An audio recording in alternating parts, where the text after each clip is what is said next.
সাবেক প্রধানমন্ত্রী ও BNP chairperson Khaleda জিয়ার শারীরিক অবস্থার সামান্য উন্নতি হলেই তাকে লন্ডনে নিয়ে যাওয়ার পরিকল্পনা আছে পরিবারের। এয়ার অ্যাম্বুলেন্সের জন্য কাতার দূতাবাসের সঙ্গে যোগাযোগ করা হচ্ছে। বিএনপির ভারপ্রাপ্ত চেয়ারম্যান তারেক রহমানের উপদেষ্টা মাহাদি আমিন আজ শনিবার একথা জানিয়েছেন।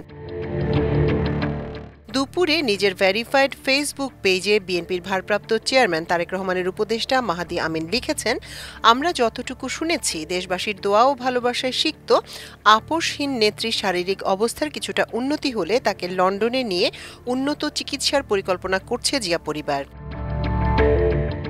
মাহাদি আমিন আরও লেখেন, এবছরই লন্ডনের যে হাসপাতাল ও চিকিৎসকদের অধীনে ৪ মাস থেকে তিনি অনেকটা সুস্থ হয়ে উঠেছিলেন তাদের সঙ্গে ইতোমধ্যেই যোগাযোগ করেছেন তারেক রহমান ও তার স্ত্রী।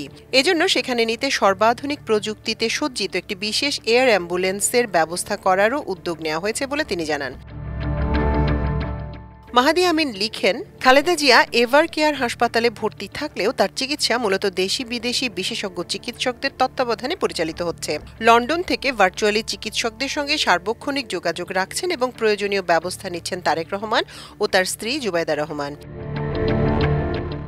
এদিকে বিএনপির ভারপ্রাপ্ত চেয়ারম্যান তারেক রহমানের দেশে ফেরার বিষয়ে সরকারের তরফ থেকে কোনো বিধিনিষেধ অথবা কোনো ধরনের আপত্তি নেই বলে জানিয়েছেন প্রধান উপদেষ্টার প্রেস সচিব শফিকুল আলম। শনিবার বিকেলে নিজের ভেরিফাইড ফেসবুক অ্যাকাউন্টে এ বিষয়ে একটি পোস্ট করেন প্রেস সচিব। সেখানে তিনি উল্লেখ করেন, তার কাছে কেউ একজন জানতে চেয়েছেন তারেক রহমানের দেশে প্রত্যাবর্তনে সরকারের পক্ষ থেকে বাধা রয়েছে কিনা।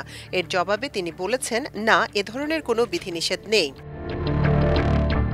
প্রেস সচিব জানান, এ ব্যাপারে সরকারের তরফ থেকে কোনো বিধিনিষেধ অথবা কোনো ধরনের আপত্তি নেই। তিনি আরও উল্লেখ করেন, বেগম খালেদা জিয়ার শারীরিক অবস্থা নিয়ে প্রধান উপদেষ্টা প্রফেসর মোহাম্মদ ইউনুস ইতিমধ্যেই গভীর উদ্বেগ প্রকাশ করেছেন এবং তার জন্য দেশবাসীর কাছে দোয়া চেয়েছেন।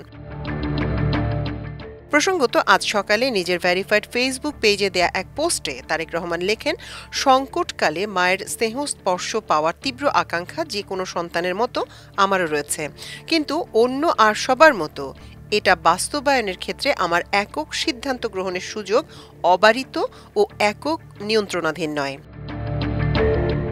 মাল্টিমিডিয়া ডেস্ক, আমার দেশ।